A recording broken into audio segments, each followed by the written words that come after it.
Headline at the top reads Bridges Helpdesk. Horizontal view of a suspension bridge erected over a body of water. The email address, helpdesk@imagemd.org, appears centered below the base of the bridge and above the water. On the left side of the bridge are the words high school, and on the right side of the bridge are the words college and jobs. Next is the multicolored logo of the Maryland State Department of Education and the words, "This unique project is being coordinated through the Image Center of Maryland, a center for independent living in Towson, and it is funded by a grant from the Maryland Department of Education Division of Special Education/Early Intervention Services." Hello, everyone. This is Hindley Williams from the Bridges Transition Help Desk. I am here today to celebrate World Social Work Day with a special guest. We have Carlton Walker, who is our project manager for the Free Bridges Transition Help Desk. And we are also happy to welcome Shawn Callaway with us as well. So Shawn, I'm wondering if you can take a little bit of time to introduce yourself and share with us a little bit about your experiences with social work in education and in a professional context.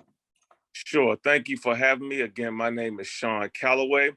I am a social worker in the Washington, D.C. area. Currently, though I have a full-time job working for the U.S. Department of Health and Human Services, I have a part-time job as a social worker for the Columbia Lighthouse for the Blind, primarily being their head case manager. So I've been doing that for 3 years, and I found it to be quite rewarding. Fantastic. All right. Thank you. So what are your favorite aspects about working in the social work field? Well, I think because I actually work with the consumers that are just like me, I think that's one of the aspects that are sort of beneficial in a sense, because I'm able to help people who are in the situation I was in regards to vision loss. So being in the field, social work field, but working in the field where you're working with consumers who are sort of just like you know, you have some aspects of social workers where, with social workers where they're working in fields. So for example, if you have a social worker who's working for child and family, but they don't have any children, right? Or a social worker who's working in gerontology, work with older adults, right? But for me, working with blind consumers, again, who are just like me and trying to help them navigate their lives as blind people, that does make the social work profession very rewarding for me.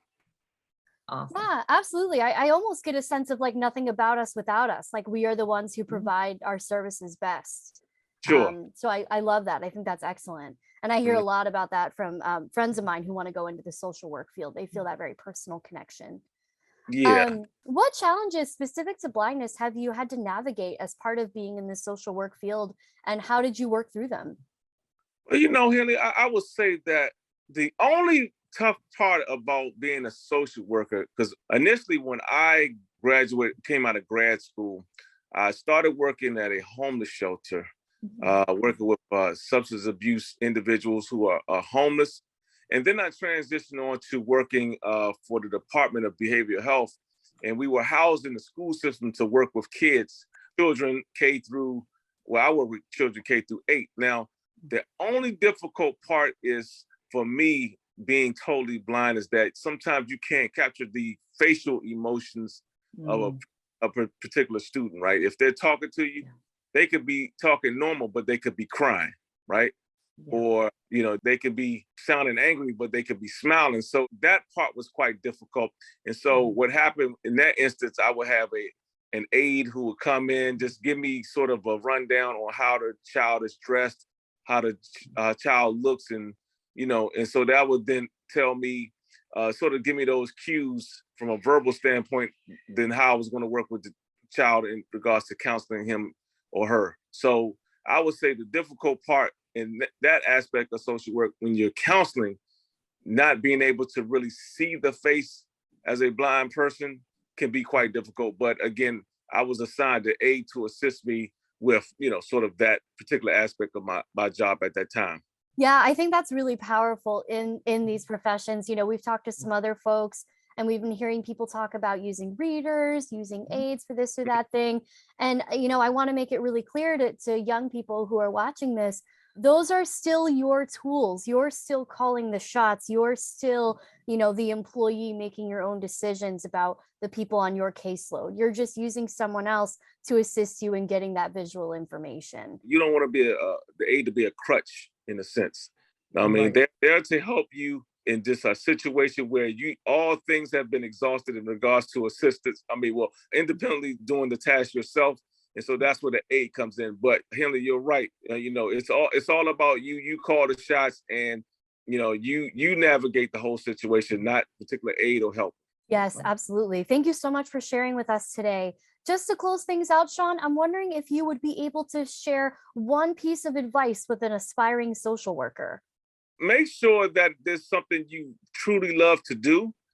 Social work, it may sound easy to some, but it's not. I think that just be prepared for long hours and smaller pay. but the love, if you love what you do, then social work will be very rewarding. And always seek assistance for yourself. Take care of yourself emotionally. It's okay to get a therapist for yourself to debrief, and because as a social worker, you work with so many people and you're on their emotions. So sometimes it's okay to talk to someone to assist you, to help you with your emotions as a social worker. I absolutely agree. I think that is some really healthy and sage advice. So thank you so much again, Shawn. We really appreciate your time here, and we appreciate you sharing with our students across Maryland. All right. Thank you. Thank you, Shawn, very much. Thank you. Please contact the free Bridges Help Desk anytime through accessible web form, through text, send to 410-305-9199, email helpdesk@imagemd.org, website imagemd.org/bridges-help-desk, voicemail call 443-320-4003, leave a voicemail message and we will return your call. Facebook page facebook.com/Bridges for Maryland Blind Low Vision Transition. This unique project is being coordinated through the Image Center of Maryland, a center for independent living in Towson, and it is funded by a grant from the Maryland Department of Education Division of Special Education/Early Intervention Services.